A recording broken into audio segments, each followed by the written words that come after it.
El aire del salón de los de la Vega olía a cera de abeja caliente, a jacintos forzados a florecer en invierno y a la sutil tiranía del perfume de nardo que emanaba de los pañuelos de las damas.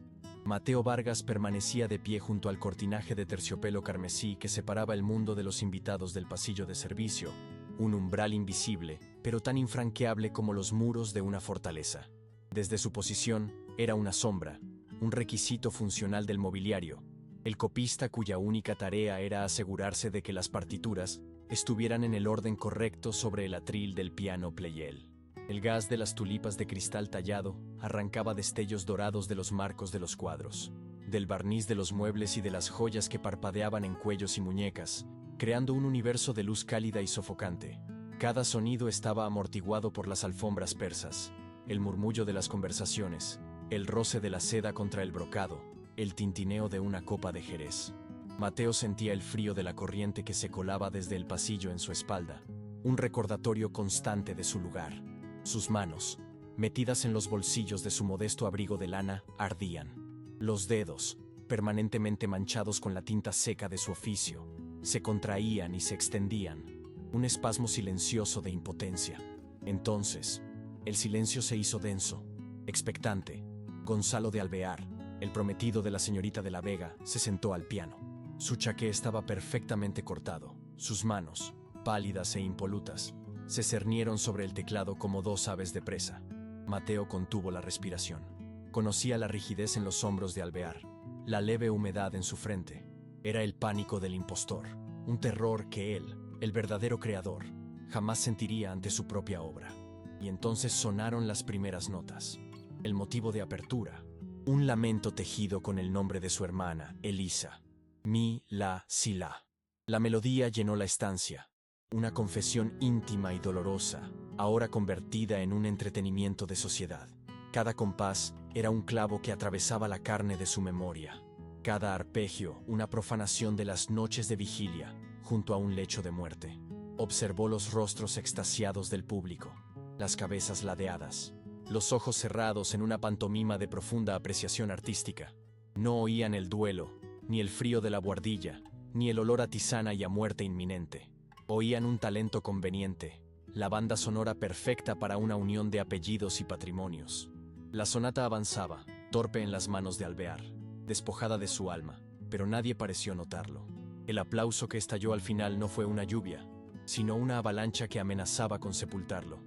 Y mientras Gonzalo de Alvear se inclinaba, aceptando la aclamación con una sonrisa ensayada, Mateo vio cómo la mirada de Leonor de la Vega, sentada en primera fila, se desviaba del hombre al que todos aplaudían para buscar la suya en la penumbra.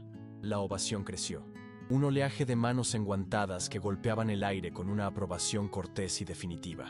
Gonzalo de Alvear se puso en pie, inclinando la cabeza con una modestia calculada que a Mateo le revolvió las entrañas. Los caballeros asentían con gravedad. Las damas agitaban sus abanicos con un entusiasmo contenido que era el máximo exponente del decoro. Don Álvaro de la Vega fue el primero en acercarse, posando una mano posesiva en el hombro de su futuro yerno. «Prodigioso, Gonzalo, un verdadero genio». Su voz retumbó con el orgullo del propietario de una valiosa adquisición.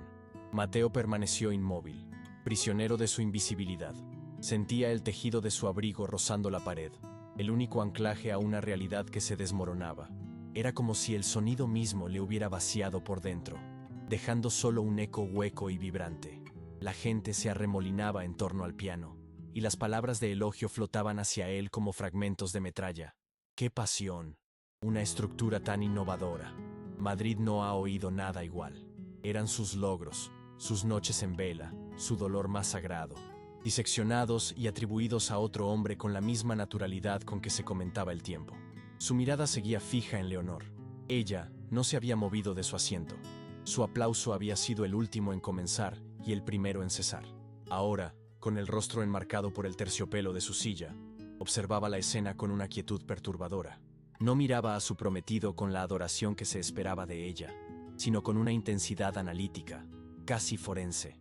Su mirada iba de las manos impecables de Gonzalo, que ahora gesticulaban aceptando los cumplidos, a las teclas de marfil y ébano, como si buscase en ellas la fuente de una disonancia que solo su oído entrenado podía percibir. Fue entonces cuando sus ojos se encontraron de nuevo con los de Mateo. No fue un accidente. Fue una búsqueda deliberada a través del mar de cabezas y hombros. En su expresión no había lástima, el insulto final que él no habría podido soportar. Había algo más afilado, más peligroso. Una pregunta, un reconocimiento no de la verdad, sino de la posibilidad de una mentira. La conexión duró apenas 2 segundos, pero en ese lapso se tendió un puente frágil y terrible sobre el abismo de clase que los separaba. Ella sabía, o, peor aún, sospechaba, y en ese mundo de apariencias inquebrantables, una sospecha en los ojos correctos podía ser tan devastadora como una acusación a viva voz. Si te cautivan las historias en las que el amor debe sobrevivir a la clase, al silencio y a decisiones imposibles, suscríbete ahora para seguir este viaje hasta su final sereno e inolvidable. El dolor que sentía Mateo no era la simple amargura del crédito robado. Era una herida más profunda, una profanación que le desgarraba el alma. La sonata para un alma perdida no era una mera composición, una exhibición de habilidad técnica destinada a impresionar a un público ocioso. Era un relicario.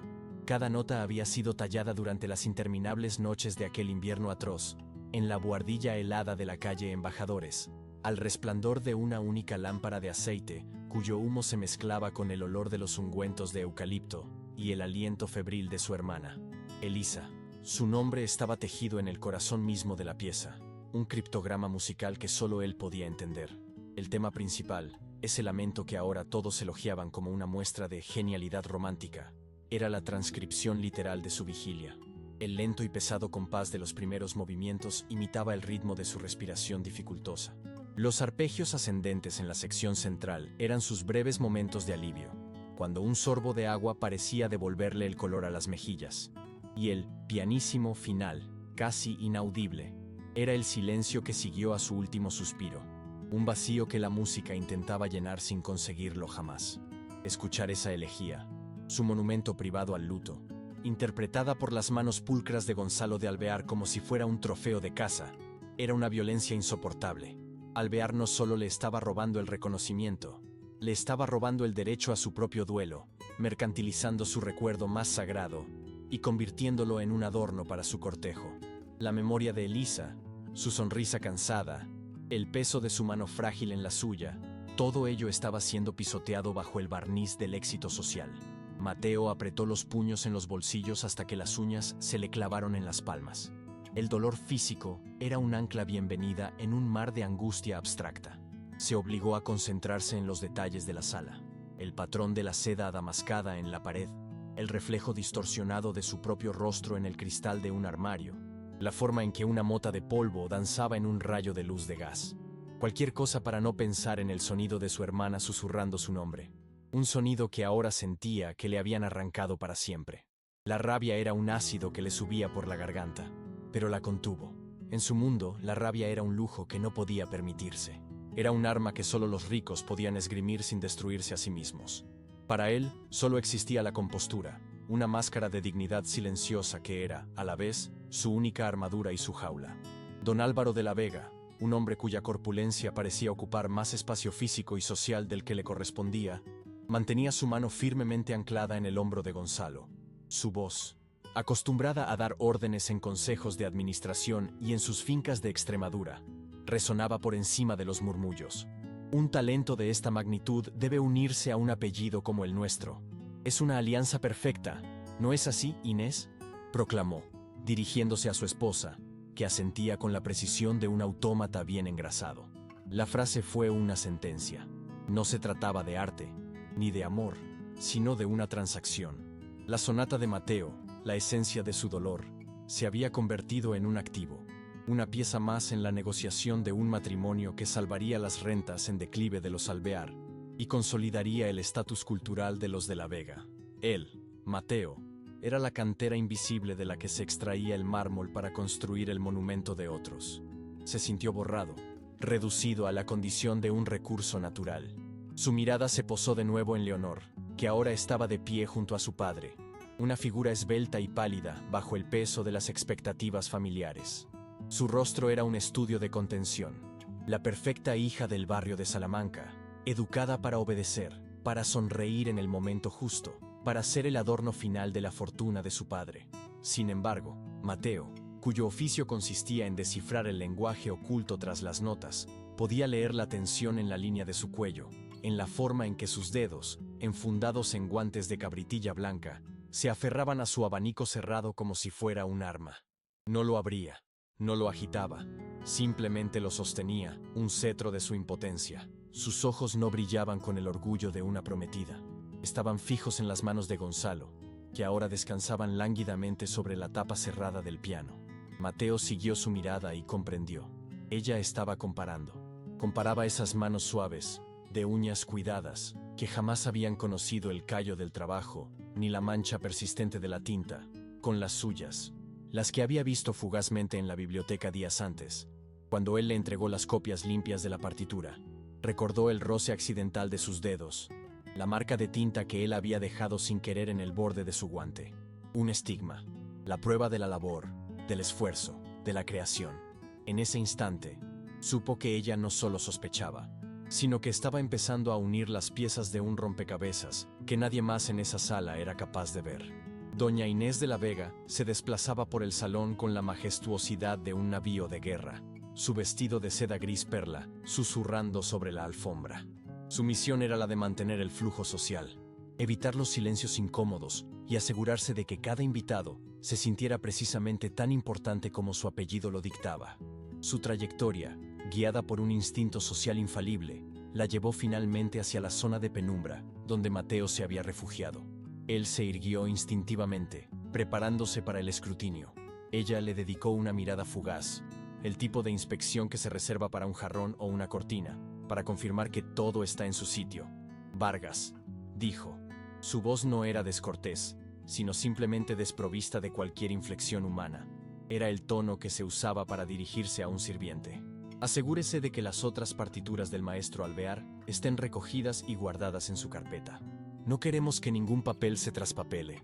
La palabra maestro fue un latigazo. Cada sílaba era una negación de su existencia, una reafirmación de su papel, como mero custodio del genio ajeno. Sí, señora de la Vega, respondió él, su propia voz sonándole extraña, lejana. Se inclinó levemente y se dirigió hacia el piano, sintiendo la mirada de todos los que se habían apartado para dejarle pasar. Era una sensación de desnudez, de exposición en su subalternidad. Mientras recogía las hojas de papel pautado, su papel, con sus anotaciones a lápiz en los márgenes, borradas apresuradamente por Alvear, sintió el calor de la madera del piano, aún vibrante por la música. Sus dedos, los dedos manchados que habían dado vida a aquellas notas, rozaron las teclas de marfil.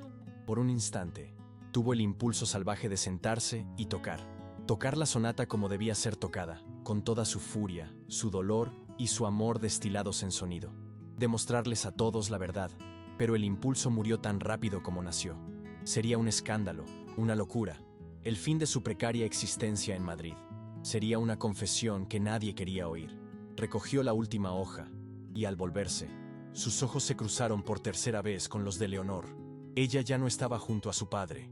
Se había apartado ligeramente del grupo principal y lo observaba con una fijeza que le heló la sangre. Su expresión ya no era solo de duda. Había algo más, una mezcla de horror, fascinación y una incipiente complicidad que era infinitamente más peligrosa que la indiferencia de todos los demás. El recuerdo de su infancia no era una imagen, sino un olor. El aroma acre de la cola de conejo y la madera de arce recién cortada que impregnaba el minúsculo taller de su padre en la Cava Baja. Un santuario de virutas y barniz donde aprendió que la belleza exigía paciencia y manos firmes. Su padre, un luthier de escasa fortuna pero de inmenso talento, le había enseñado a leer el alma de la madera, a sentir sus vetas y a anticipar cómo vibraría bajo la tensión de una cuerda. Fue allí, entre los esqueletos de violines a medio construir, donde Mateo conoció la música no como un entretenimiento de salón, sino como una disciplina física, una artesanía. No había pianos Pleyel en su mundo, solo el laúd gastado de su padre y las partituras baratas que compraban de segunda mano en la cuesta de Moyano, con sus páginas amarillentas y frágiles como alas de polilla. Su primera tarea no fue componer, sino copiar. Copiar con una caligrafía perfecta, casi mecánica, las obras de los grandes maestros. una labor que su padre le imponía para que entendiera que la genialidad se asentaba sobre una base de orden y estructura. Pasaba las noches a la luz de un candil, con los dedos entumecidos por el frío que se colaba por las rendijas de la ventana, hasta que el trazo de la pluma se convertía en una extensión de su voluntad. Aprendió a sentir la música a través de la tinta, a entender la arquitectura de una fuga por el peso del negro sobre el blanco, a adivinar la intención de un compositor por la urgencia o la delicadeza de una ligadura. Aquel trabajo, monótono y exigente, forjó en él un orgullo silencioso, el orgullo del artesano que conoce cada junta, cada clavo, cada engranaje de la maquinaria que otros solo admiran desde la distancia. Era un conocimiento íntimo, secreto, que le otorgaba una sensación de poder incluso en su impotencia. Mientras Gonzalo de Alvear se pavoneaba en el calor del salón, Mateo sentía en sus manos el eco de aquel frío, la memoria de la tinta helada, y comprendió que el verdadero robo no era la melodía, sino el sacrificio invisible que la había hecho nacer.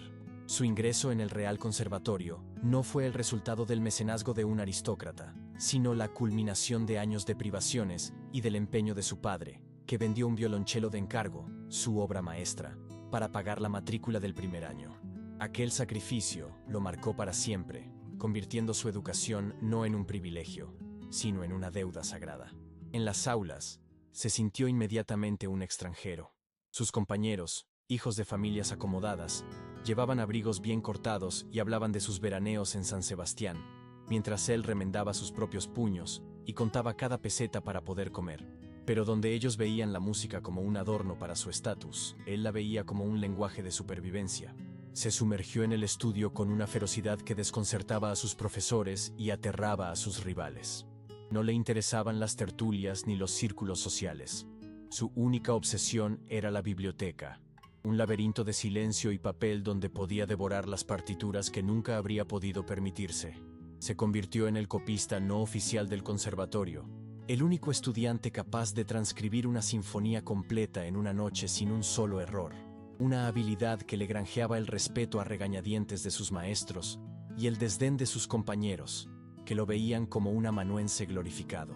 Fue durante ese tiempo que un viejo profesor de contrapunto, don Federico, le regaló un lápiz de grafito Faber, corto y gastado. Para que anotes tus propias ideas, Vargas, no solo las de los demás, le dijo. Aquel objeto insignificante se convirtió en su talismán. Con él esbozó sus primeras composiciones, en los márgenes de los libros, en trozos de papel de estraza. No eran piezas para el aplauso, sino conversaciones consigo mismo, exploraciones de la soledad y la esperanza. Era la prueba tangible de que su mente era un manantial, no un simple canal. Ahora, de pie en el salón de los de la Vega, sintió el impulso de buscar en su bolsillo aquel trozo de madera y grafito, como si su mero contacto pudiera recordarle que él era el origen, la fuente de la que otros bebían sin conocer jamás la sed.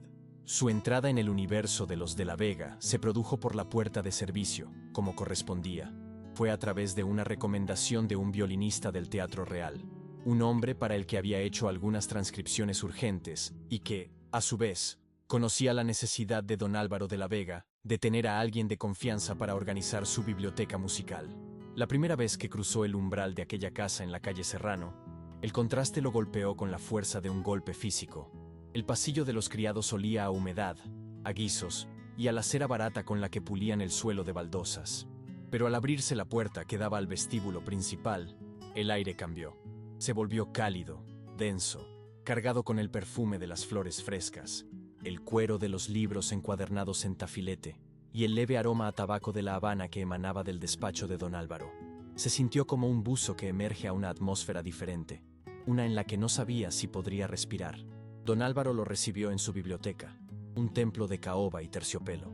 No le pidió que se sentara, lo examinó de arriba abajo, sus ojos deteniéndose un instante de más en sus manos manchadas de tinta.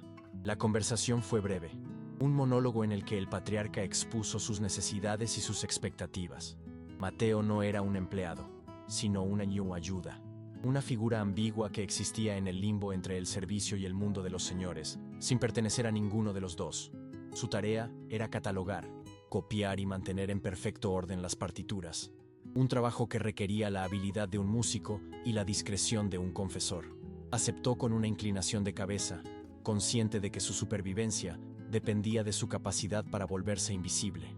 Pero entonces, justo cuando don Álvaro lo despedía con un gesto displicente, la puerta de la biblioteca se abrió y una figura joven entró en la estancia. Era Leonor. Mateo levantó la vista por un instante y sus miradas se cruzaron. Fue un encuentro fugaz, pero en ese segundo supo que la invisibilidad que le exigían sería la carga más pesada de todas. El verdadero comienzo no fue aquel cruce de miradas, sino un silencio en la biblioteca una semana después. Mateo trabajaba en una mesa auxiliar, concentrado en la delicada tarea de restaurar una partitura antigua, cuyo papel se deshacía al tacto. La biblioteca era su refugio, un lugar donde el tiempo parecía regirse por el lento pasar de las páginas y no por el repique de las campanas de servicio. Estaba tan absorto que no la oyó entrar. Solo notó su presencia cuando una sombra se proyectó sobre su trabajo. Levantó la cabeza, sobresaltado, y la encontró de pie junto a él. Esperaba una orden, una petición, la habitual interacción mediada por la distancia de clase. En cambio, ella señaló una sección de la partitura que él estaba copiando, una pieza de Scarlatti. «Disculpe, señor Vargas». Su voz era suave, pero poseía una claridad inesperada. En este pasaje, la edición original sugiere una ornamentación que la mayoría de los intérpretes omiten. ¿Cree usted que es por una dificultad técnica o por una elección estética? La pregunta lo desarmó. No era la curiosidad de una aficionada, sino la duda de una conocedora.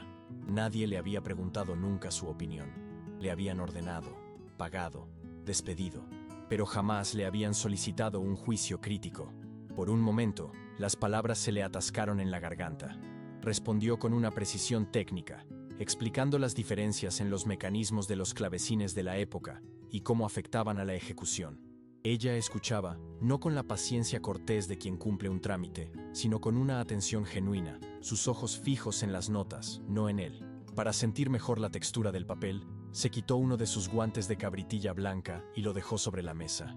Cuando él le devolvió la hoja, sus dedos se rozaron por una fracción de segundo. Fue un contacto insignificante, accidental, pero al retirarse, una diminuta mancha de su tinta había quedado impresa en la piel inmaculada del guante, una marca indeleble, la firma de un encuentro que ya no podía ser borrado. A partir de ese día, la biblioteca se convirtió en su territorio compartido.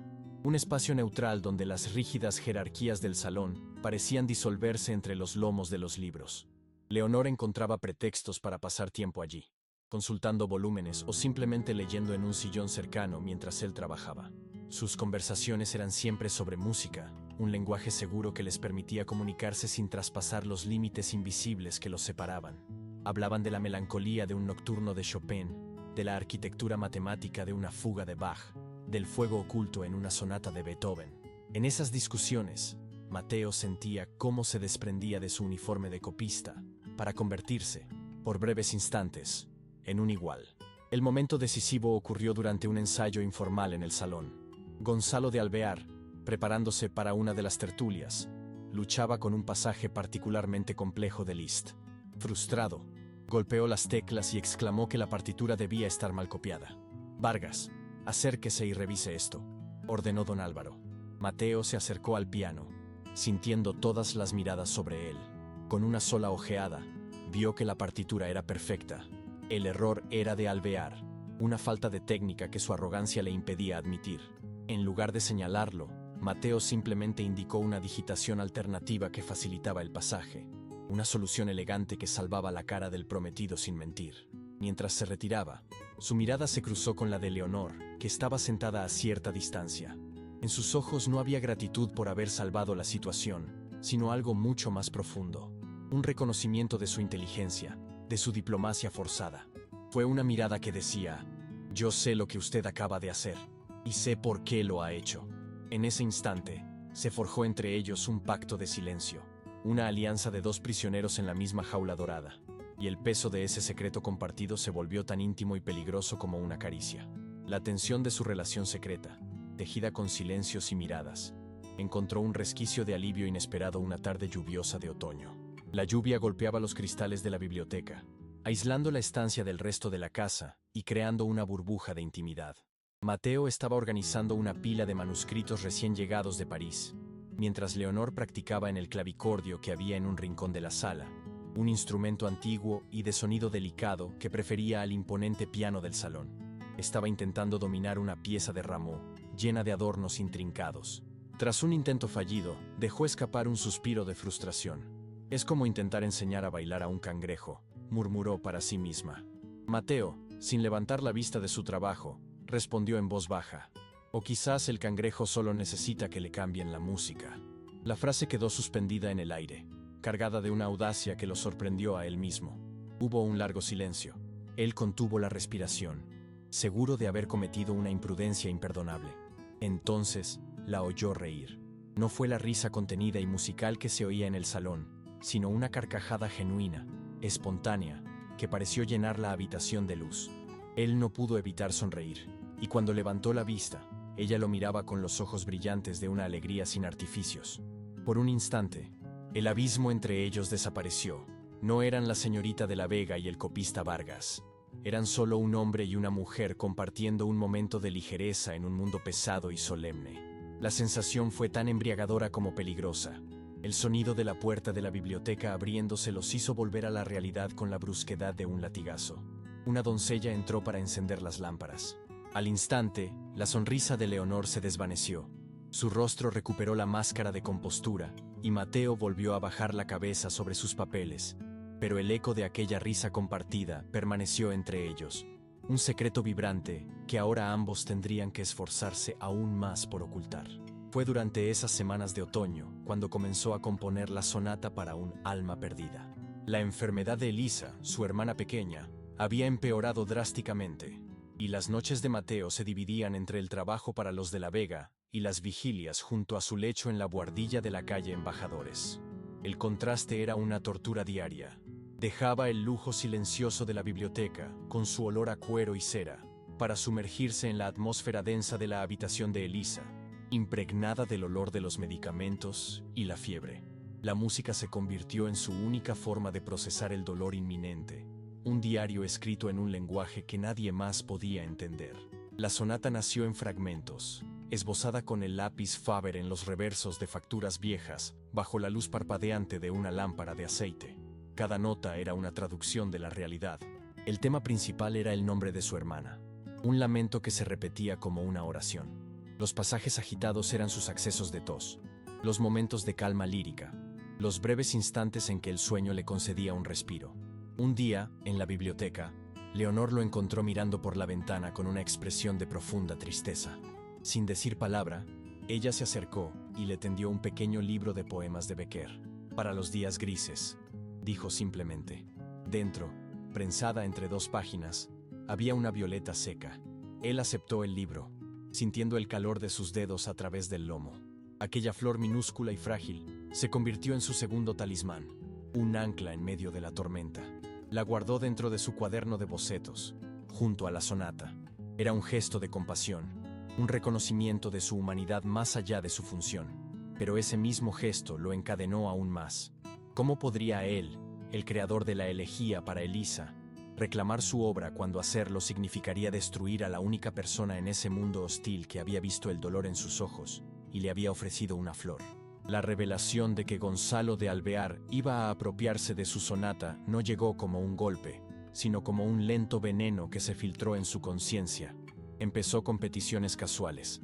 Alvear, con la excusa de querer entender mejor el proceso creativo, le pedía que tocara para él fragmentos de sus composiciones en el piano de la sala de música, siempre a horas en las que la familia estaba fuera.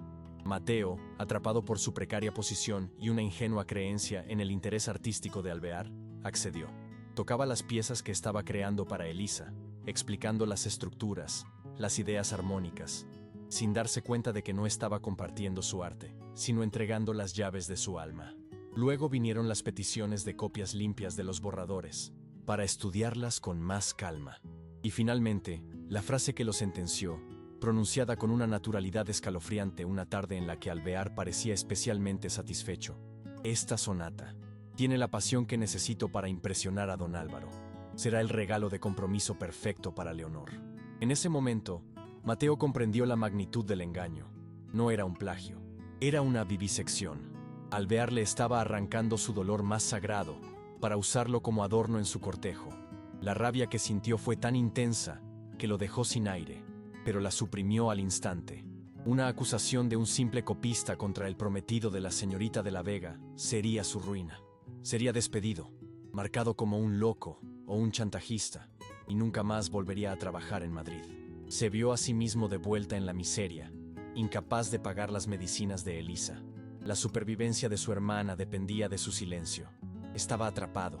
Su propia creación, nacida de su amor y su luto, se había convertido en el arma que lo mantenía encadenado. Ahora, en el salón, viendo a Leonor aplaudir con una contención que delataba su tormento, Mateo supo que no estaban en jaulas separadas, sino en la misma, y que la llave la tenía un hombre que ni siquiera sabía lo que había robado.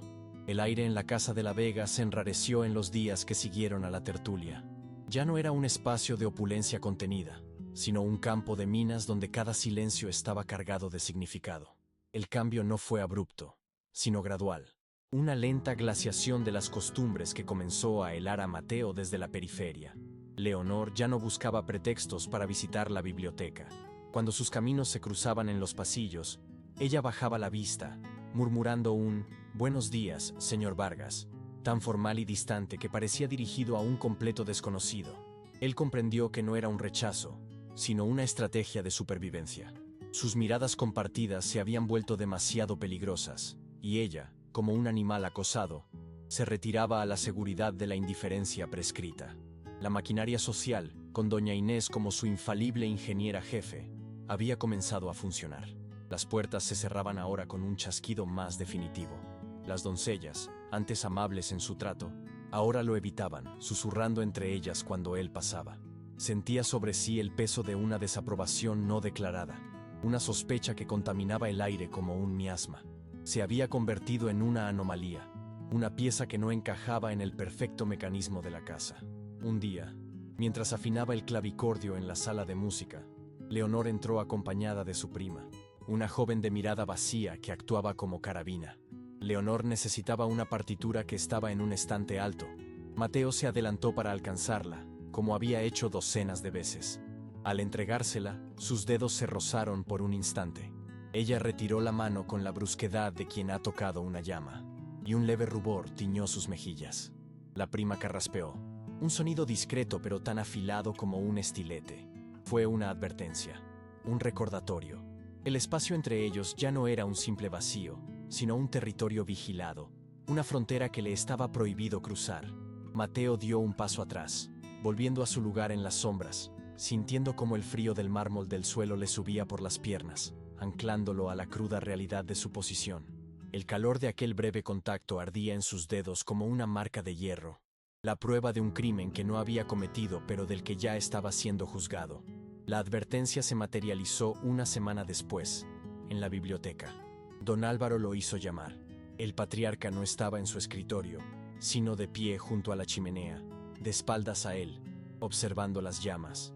El olor a cuero, tabaco y ceniza de leña llenaba la estancia, un aroma de poder indiscutible. Don Álvaro habló sin volverse. Su voz era un murmullo grave que parecía hacer vibrar los cristales de las vitrinas. «Vargas», comenzó, «estamos muy satisfechos con su trabajo. Es usted un hombre diligente, y la diligencia es una virtud que aprecio». Hizo una pausa, dejando que las palabras se asentaran. Mateo permaneció en silencio, con las manos a la espalda, sabiendo que aquello no era un elogio, sino el preámbulo de una sentencia. «Un hombre con su talento», continuó el patriarca, volviéndose por fin para clavar en él sus ojos grises. «Debe ser prudente.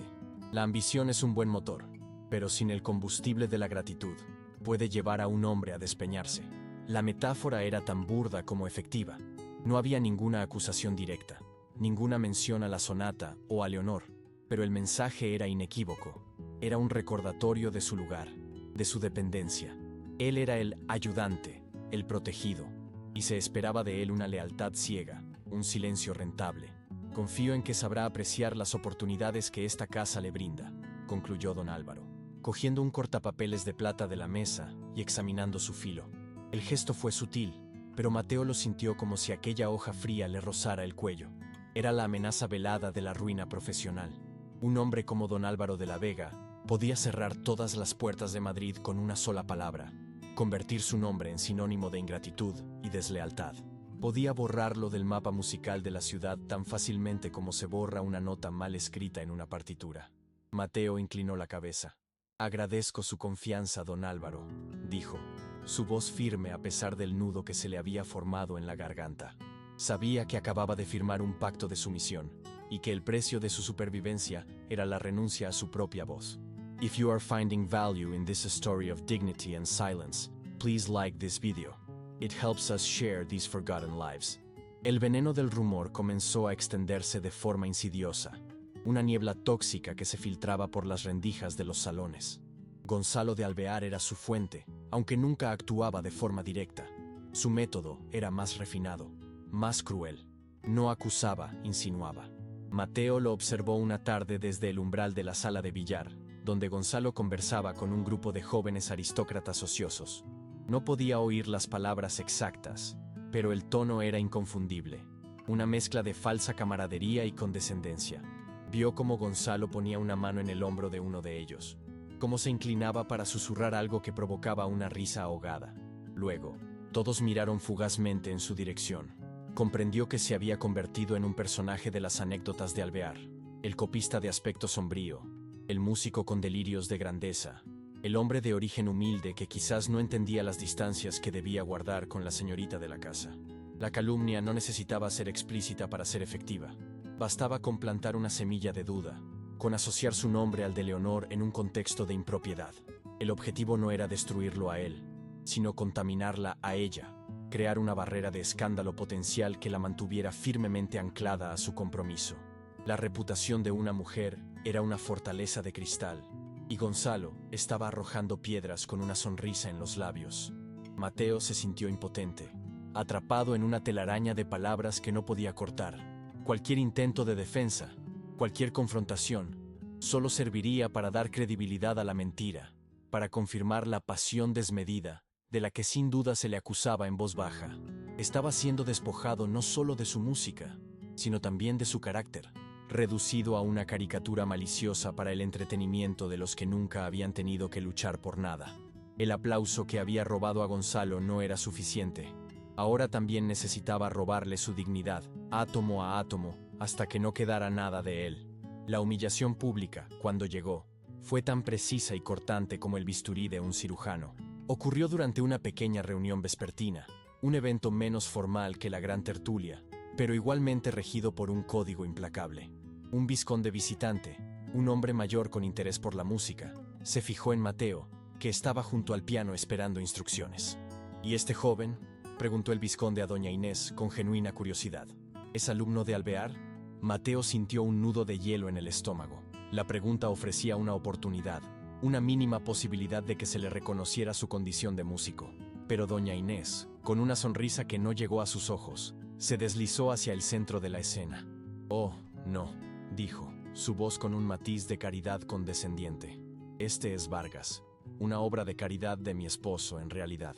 Un muchacho de gran habilidad para la pluma, nuestro amanuense. Se encarga de mantener en orden la biblioteca del maestro Alvear. Cada palabra fue un clavo. Obra de caridad, amanuense, biblioteca del maestro Alvear». En 3 frases, lo había despojado de su arte, de su formación en el conservatorio, de su identidad. Lo había reducido a un mero sirviente, un escribiente a sueldo cuya única función era facilitar el trabajo del verdadero genio. Mateo vio a Leonor al otro lado de la habitación. Vio cómo su rostro palidecía, cómo sus dedos apretaban el tallo de su copa de jerez hasta que los nudillos se le pusieron blancos. Sus miradas se cruzaron por encima de las cabezas de los invitados, y en sus ojos él no vio lástima, sino una rabia impotente que era un reflejo de la suya. Estaban juntos en esa humillación, prisioneros el uno de la mirada del otro, mientras el mundo que los rodeaba seguía girando, indiferente a la verdad que acababa de ser ejecutada en silencio. El vizconde asintió, satisfecho con la explicación, y el momento pasó. Pero para Mateo, algo se había roto de forma irreparable. La máscara de compostura que había llevado durante tanto tiempo se había agrietado, y por primera vez sintió el impulso salvaje de hacerla añicos. Esa noche, en la soledad de su buhardilla, el impulso se convirtió en una necesidad febril. No podía soportar el peso del silencio un minuto más. Sacó papel, tinta y su mejor pluma, la que reservaba para las copias finales, y comenzó a escribir. No era una carta de acusación ni una súplica, sino una confesión. Le contó a Leonor la verdad, no solo del robo, sino del origen sagrado de la sonata. Describió las noches de vigilia, el olor a eucalipto, el sonido de la respiración dificultosa de Elisa. Le explicó cómo el tema principal no era una invención, sino un requiem tejido con las letras de su nombre. Escribió sobre su padre, el luthier, y sobre el orgullo del artesano, que siente la música en la yema de los dedos antes de que se convierta en sonido. No pedía nada, no exigía justicia, simplemente le ofrecía la verdad, como el único regalo de valor que poseía. La pluma volaba sobre el papel, arañando la superficie en la quietud de la noche. Las palabras fluían con una claridad dolorosa, como si hubieran estado esperando, agazapadas, a ser liberadas. Llenó varias páginas, su caligrafía perfecta contrastando con el caos de sus emociones. Cuando terminó, al amanecer, sintió un vacío, una calma extraña. Había depositado su alma en aquellas hojas, calentó la cera sobre la llama de la vela y selló el sobre con el viejo anillo de su padre, la única herencia que le quedaba. Pero mientras sostenía la carta en sus manos, el peso de la realidad lo aplastó. Imaginó el sobre llegando a la casa de la calle Serrano. Imaginó a Leonor leyéndolo. Y después, un escándalo, la ruina de su reputación, la destrucción de su compromiso y con ello, del honor de su familia. Su verdad se convertiría en el arma que destruiría a la única persona que había visto más allá del copista. Con un gesto lento, casi ritual, acercó el sobre a la llama. Observó cómo el fuego prendía en una esquina, cómo las llamas devoraban lentamente la cera, luego el papel, convirtiendo su confesión en cenizas negras y frágiles que se deshacían al menor soplo de aire. La separación se volvió una barrera física, una arquitectura de la exclusión. Doña Inés, con una eficacia implacable, decretó que la señorita de la Vega ya no debía distraerse en la biblioteca. Para asegurar el cumplimiento de su edicto, instaló allí a una prima lejana, una solterona de luto perpetuo llamada Doña Elvira, cuya única función era sentarse en un sillón junto a la ventana y hacer calceta. Su presencia transformó el santuario de Mateo en una celda de vigilancia. El silencio, que antes había sido un lienzo para sus conversaciones no habladas con Leonor, ahora era un muro de ladrillos, pesado y opresivo. El tintineo monótono de las agujas de Doña Elvira era una tortura, un metrónomo que marcaba el paso de un tiempo vacío. Si Leonor necesitaba consultar un libro, enviaba a una doncella con la petición por escrito. La interacción humana fue reemplazada por un sistema de mensajería, un protocolo que eliminaba cualquier posibilidad de encuentro accidental. Un día, Mateo estaba colocando una pesada pila de partituras encuadernadas en un estante. Al volverse, se encontró con Leonor, que había entrado acompañada de la inevitable Doña Elvira para recoger un volumen. Por un instante, sus miradas se encontraron, y él vio en sus ojos una desolación tan profunda que le cortó la respiración. Instintivamente, dio un paso hacia ella, un movimiento casi imperceptible, un anhelo de romper el cerco. Justo en ese momento, Doña Elvira dejó caer uno de sus ovillos de lana. El ovillo rodó por el suelo pulido y se detuvo justo entre ellos dos. No fue un accidente, fue una maniobra, una distracción calculada para romper el contacto visual, para recordarles la distancia. Mateo se inclinó para recogerlo, y al levantarse, Leonor ya se había dado la vuelta y se dirigía hacia la puerta. La carabina había cumplido su misión. El espacio entre ellos estaba ahora patrullado, y cualquier intento de comunicación era un acto de insurrección condenado al fracaso. El golpe final llegó bajo la apariencia de una oportunidad. Don Álvaro lo convocó de nuevo a la biblioteca, pero esta vez su tono era de una jovialidad forzada. Le informó de que un amigo suyo, el Marqués de Linares, un mecenas conocido por su excentricidad y su tacañería, estaba buscando un compositor para poner música a un libreto de ópera de su propia autoría, un drama histórico de dudosa calidad. «Es una oportunidad magnífica, Vargas», dijo don Álvaro, dándole una palmada en el hombro que a Mateo le pareció el peso de una losa. «El marqués no paga bien, pero su nombre le abrirá muchas puertas. Sería una insensatez rechazarlo». Mateo comprendió la trampa al instante. Aceptarla significaría quedar atado a un proyecto mediocre y a un mecenas caprichoso, un trabajo que lo mantendría ocupado, endeudado y, sobre todo, lejos de la composición de su propia música.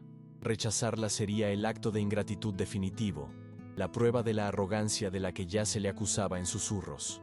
Le estaban ofreciendo una jaula dorada, un camino pavimentado hacia la mediocridad segura. Era una forma de gestionarlo, de neutralizar la amenaza que él representaba. Se dio cuenta de que la verdad sobre la sonata ya no importaba. Incluso si la gritaba desde los tejados, nadie le creería. Sería la palabra de un amanuense resentido, contra la de un Alvear y un de la Vega. No sería un acto de justicia, sino un suicidio social que arrastraría a Leonor con él. Su silencio ya no era una elección nacida de la dignidad o del amor. Era una condición impuesta para su mera existencia. La maquinaria social, con su educada y silenciosa crueldad, lo había acorralado por completo. Comprendió con una claridad devastadora que reclamar su obra no lo convertiría en un artista reivindicado, sino en un necio que, en su afán por recuperar su nombre, habría destruido para siempre el de la única persona que había creído en él. La decisión de aceptar la propuesta del Marqués de Linares era, en realidad, una rendición disfrazada de avance. Mateo lo sabía mientras subía los 6 tramos de escaleras que lo llevaban a su buhardilla en la calle Embajadores. Cada peldaño un recordatorio del peso que cargaba. El aire en su habitación era gélido. Olía a la humedad de la lluvia reciente que se filtraba por el tejado, a la tinta seca y al carbón que no podía permitirse quemar con demasiada generosidad. Se quitó el abrigo raído, sintiendo el frío penetrarle hasta los huesos. Un frío que ya no era solo físico, sino existencial.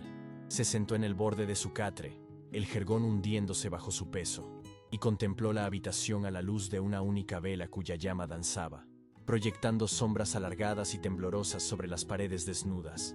Sus ojos recorrieron sus escasas posesiones: una pila de partituras baratas, el lápiz Faber gastado, el pequeño libro de Becker con la violeta prensada en su interior. Eran los restos de un naufragio, los fragmentos de una identidad que sentía que le estaban arrebatando. La oferta de don Álvaro no era una puerta, era un muro educado, bien construido, pero un muro al fin y al cabo, diseñado para contenerlo, para mantenerlo en un lugar donde su talento fuera útil pero inofensivo. Podía pasarse el resto de su vida poniendo música a los torpes versos de un aristócrata, ganando lo justo para no morir de hambre, convirtiéndose en una nota a pie de página en la biografía de otros hombres. La rabia que había sentido en el salón de los de la Vega, aquella furia impotente, regresó, pero esta vez era fría y afilada. Se levantó y se arrodilló junto a su baúl de madera, el único mueble de valor que poseía, herencia de su padre. No era grande, pero estaba hecho de roble macizo, con herrajes de hierro forjado. Lo abrió, y tras retirar una manta de lana y un par de camisas remendadas, sus dedos encontraron un falso fondo. Con un movimiento preciso, levantó la tabla de madera. Debajo, envuelta en un paño de lino, había una pequeña caja de nogal cerrada con una llave diminuta que él llevaba colgada al cuello, junto a una medalla de su madre. No contenía dinero ni joyas. Contenía algo infinitamente más valioso y, en ese momento, infinitamente más peligroso. La prueba irrefutable de que él, y solo él, era el autor de la Sonata para un alma perdida. Con manos temblorosas, pero firmes, colocó la caja de nogal sobre su pequeña mesa de trabajo. El tacto de la madera pulida por el tiempo era un consuelo, una conexión con el mundo de su padre, un mundo donde el valor de las cosas residía en su autenticidad y no en su apariencia. Introdujo la llave en la cerradura y el chasquido del mecanismo al girar resonó en el silencio de la buhardilla como un disparo. Levantó la tapa con la solemnidad de quien abre un relicario. El olor que emanó del interior era el de su propia historia, el aroma seco del papel de buena calidad, la fragancia mineral de la tinta china y un leve rastro del perfume de violetas que Leonor había dejado en el libro de Becker. No había desorden. Cada documento estaba cuidadosamente ordenado, una cronología de su creación y de su dolor. En la parte superior estaban los primeros bocetos de la sonata, garabateados en el reverso de viejos programas del Teatro Real, con fechas que se remontaban al inicio de la enfermedad de Elisa. Debajo, varias versiones del manuscrito, cada una mostrando la evolución de la pieza, con anotaciones en los márgenes que detallaban sus dudas y sus hallazgos armónicos. Había también 2 cartas de un violinista amigo, fechadas semanas antes de la tertulia, en las que le agradecía haberle mostrado fragmentos de su nueva y melancólica sonata. Pero la pieza central, el corazón de su arsenal silencioso, yacía en el fondo, dentro de una carpeta de cartón. Era una copia final de la partitura completa, escrita con su caligrafía más clara y precisa. En la primera página, bajo el título, figuraba su nombre, Mateo Vargas, y la fecha de finalización. Y lo más importante, en la esquina inferior derecha, había un sello de lacre rojo, intacto, con el escudo de un notario de la calle Mayor, y junto a él, un acta notarial que certificaba que una copia idéntica había sido depositada en su archivo en una fecha concreta. 2 semanas antes de que Gonzalo de Alvear la tocara por primera vez en público. Aquel sello no era una simple marca. Era un ancla en la realidad, una verdad oficial e inmutable que ningún rumor ni ninguna mentira de salón podían borrar. La idea de recurrir a un notario no había nacido de la desconfianza hacia Alvear, sino de una lección aprendida en la dureza del taller de su padre. Recordaba las historias que el viejo luthier le contaba, historias de clientes adinerados que, tras recibir un instrumento, regateaban el precio o se negaban a pagar alegando defectos imaginarios. El trabajo de un hombre vale lo que vale su palabra, Mateo, le decía su padre mientras ajustaba el alma de un violín. Pero en este mundo, la palabra de un pobre necesita la firma de un rico para ser escuchada, o, en su defecto, el sello de un notario. Aquella lección se le había grabado a fuego. Cuando terminó la sonata, sintió que había creado algo que trascendía su propia persona. Era el testamento de Elisa, el eco de su alma. Protegerla no era una cuestión de orgullo, sino de deber sagrado. Gastó las pocas pesetas que le quedaban en una copia en papel de la mejor calidad y en los honorarios del notario. Un hombre anciano y polvoriento cuyo despacho olía a siglos de contratos y testamentos. Recordaba la indiferencia del funcionario mientras comparaba las 2 copias, la que él se llevaría y la que quedaría en el archivo. Para aquel hombre, no era más que un trámite, un legajo más, pero para Mateo fue un acto de afirmación existencial. Al ver el lacre caliente caer sobre el papel y la prensa dejar su marca indeleble, sintió que había salvado una parte de sí mismo de la aniquilación. No lo hizo pensando en un futuro conflicto, lo hizo por él, para tener una prueba tangible, un punto fijo en un universo que amenazaba con disolverlo. Ahora, sosteniendo aquel documento en la soledad de su buhardilla, comprendía el verdadero poder que encerraba. Podía destruir a Gonzalo de Alvear, podía exponer la fragilidad del honor de los de la Vega, podía reclamar lo que era suyo. Pero al imaginar la escena, al visualizarse presentando aquella prueba en el salón de la calle Serrano, no sintió una oleada de triunfo, sino una profunda náusea. La verdad, para ser aceptada, tendría que llegar vestida con el lenguaje de ellos, el de los documentos legales, las pruebas, la propiedad. No reconocerían el arte, reconocerían el título de propiedad, y en ese momento, la victoria se le antojó más humillante que la propia derrota. El peso de la elección lo aplastaba. Sostener la prueba en sus manos era como sostener una antorcha en un polvorín. Podía prenderle fuego a todo, a la reputación de Gonzalo, al buen nombre de los de la Vega, a las estructuras de un mundo que lo había despreciado. Pero el fuego no discrimina, y en el incendio que él provocaría, la primera en arder sería Leonor. La imaginó en el centro del escándalo, su nombre arrastrado por el fango de los mentideros de Madrid, la prometida de un impostor, la hija de una familia que había intentado comprar un genio y había acabado con una falsificación. Su dignidad, esa fortaleza de cristal que ella defendía con tanto esfuerzo, se haría añicos. El honor que ella había intentado preservar al romper su compromiso se convertiría en una mancha de vergüenza. Él le habría devuelto su sonata, sí, pero a cambio le habría robado su futuro. Se dio cuenta de que usar la verdad como un arma lo convertiría en una versión de ellos, en alguien que utiliza el poder para someter a otros. ¿Qué diferencia habría entre él y don Álvaro, que usaba su influencia para acorralarlo? ¿O entre él y Gonzalo, que usaba el amor como una transacción para asegurar su patrimonio?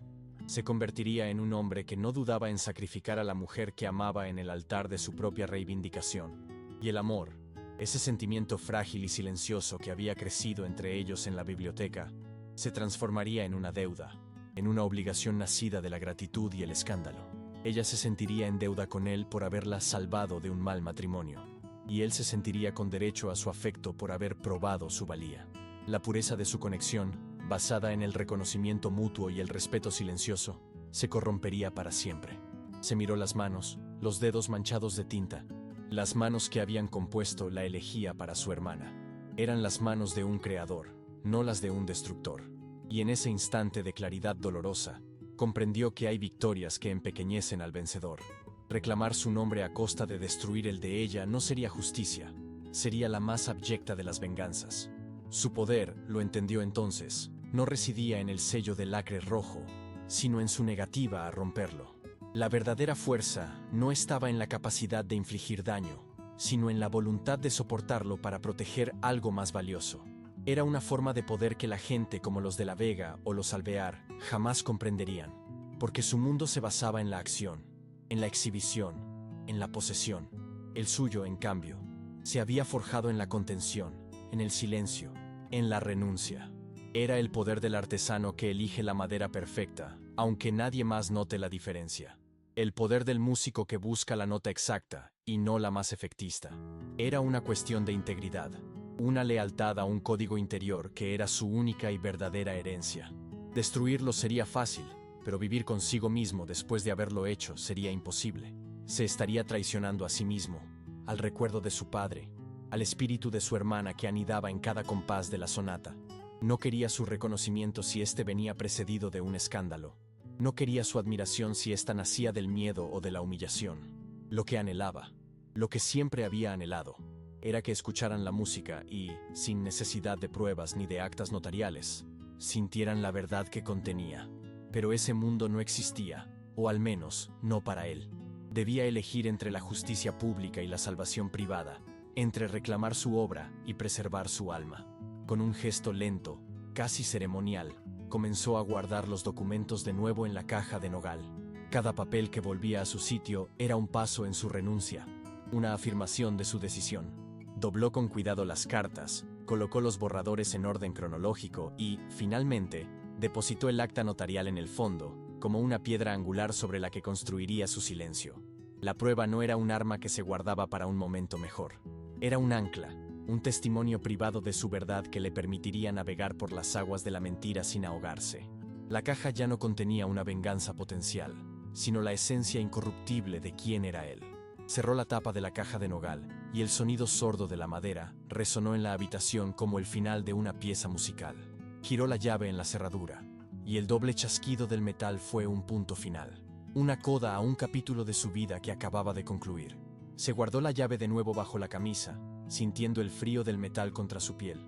No era el guardián de un secreto explosivo, sino el custodio de su propia dignidad. Al renunciar a la venganza, se había liberado. Ya no estaba atado a ellos por el rencor ni por la necesidad de validación. Su futuro ya no dependía de su capacidad para convencerlos de la verdad, sino de su habilidad para construir una vida al margen de su juicio. La oferta del marqués de Linares, que antes le había parecido una jaula, ahora se le antojaba diferente. Seguía siendo un trabajo ingrato y mal pagado, pero ya no era un exilio. Era una vía de escape, un primer paso hacia una independencia modesta pero real. Le permitiría alejarse de Madrid, del eco de la sonata en los salones, de la presencia constante y dolorosa de Leonor.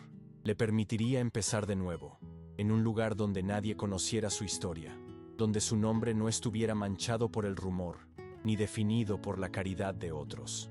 Se acercó a la ventana y apartó la cortina raída. La lluvia había cesado, y las primeras luces del alba teñían de un gris perla los tejados de Madrid. La ciudad despertaba, indiferente a su tormenta nocturna, a su decisión silenciosa. Comprendió que su victoria no sería una ovación en un teatro, sino el simple acto de seguir componiendo, de seguir creando, de mantener viva la llama de su arte en la más profunda de las oscuridades. No había ganado la batalla contra ellos, pero había ganado la guerra dentro de sí mismo.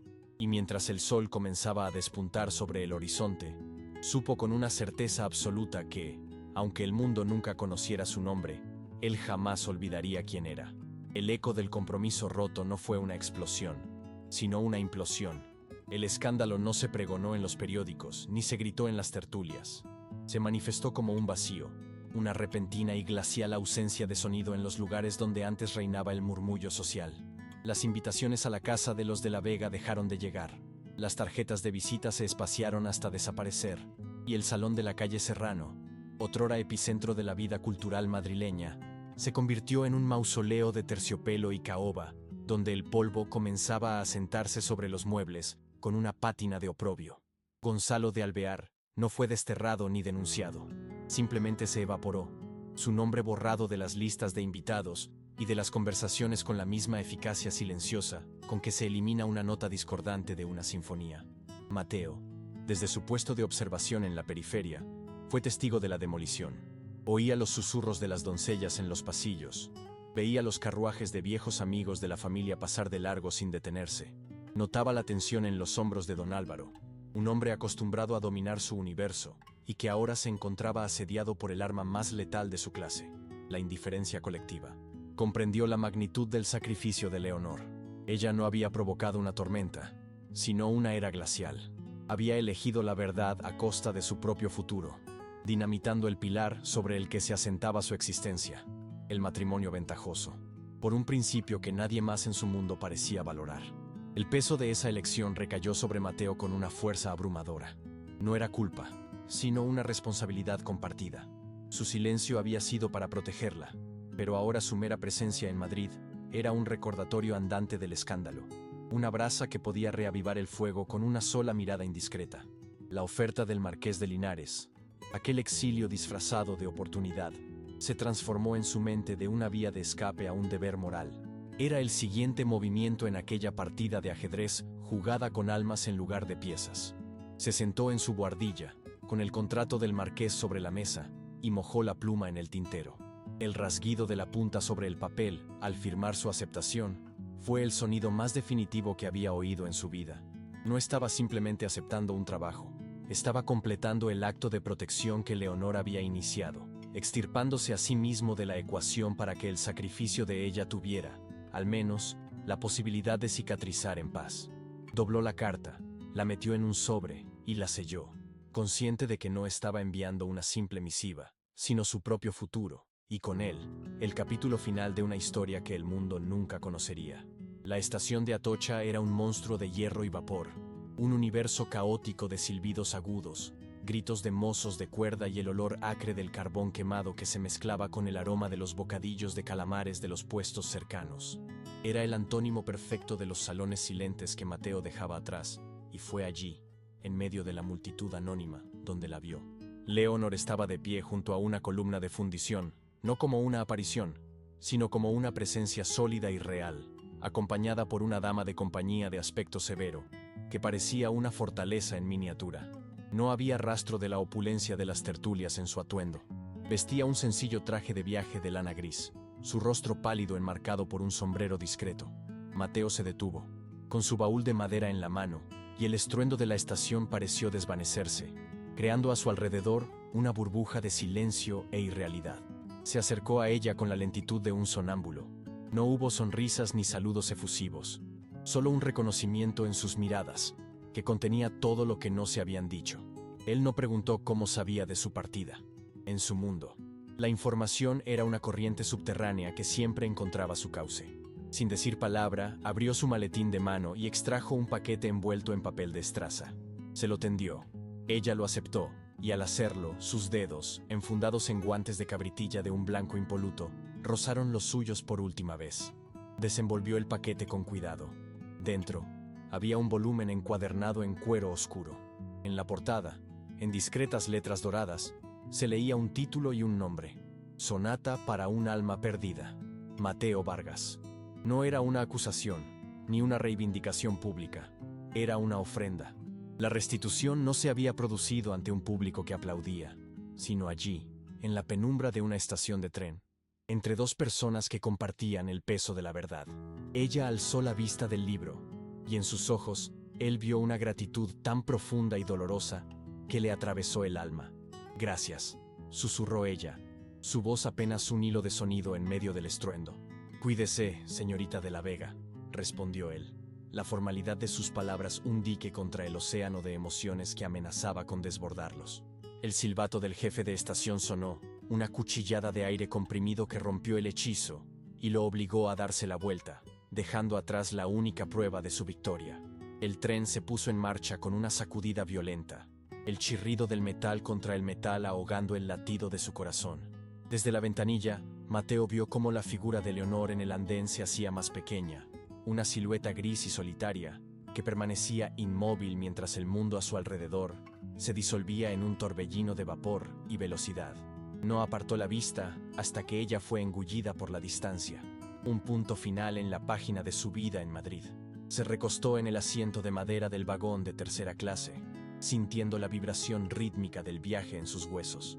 No llevaba consigo la fama, ni el reconocimiento, ni el amor consumado. Su baúl contenía poco más que ropa remendada, un puñado de partituras y sus herramientas de trabajo. Sin embargo, no se sentía un hombre derrotado. Se sentía íntegro. En su reflexión, desfilaban los rostros de aquel mundo que abandonaba.